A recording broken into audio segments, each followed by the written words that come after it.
4 ಮಹಡಿಯ ಕಟ್ಟಡವೊಂದು ಧರೆಗೆ ಉರುಳಿದ ಪರಿಣಾಮ 11 ಮಂದಿ ಸಾವನ್ನಪ್ಪಿದ ಘಟನೆ ಮುಂಬೈನ ಪಶ್ಚಿಮ ಮಲಾಡ್ನ ಮಾಲ್ವಾನಿ ಪ್ರದೇಶದಲ್ಲಿ ನಡೆದಿದೆ. ನಿನ್ನೆ ರಾತ್ರಿ 11 ಗಂಟೆ ಸುಮಾರಿಗೆ ಈ ಘಟನೆ ನಡೆದಿದ್ದು 7 ಮಂದಿ ಗಂಭೀರವಾಗಿ ಗಾಯಗೊಂಡಿದ್ದಾರೆ.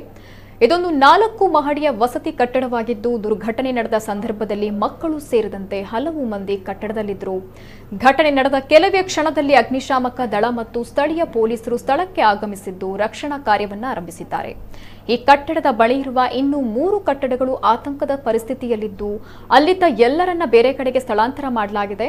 ನಿನ್ನೆ ನಗರದಲ್ಲಿ ಸುರಿದ ಭಾರೀ ಮಳೆಯ ಕಾರಣದಿಂದ ಈ ಮಹಡಿ ಕಟ್ಟಡ ಕುಸಿದಿದೆ ಎಂದು ಮಹಾರಾಷ್ಟ್ರದ ಸಚಿವ ಅಸ್ಲಾಂ ಶೇಖ್ ಹೇಳಿದ್ದಾರೆ.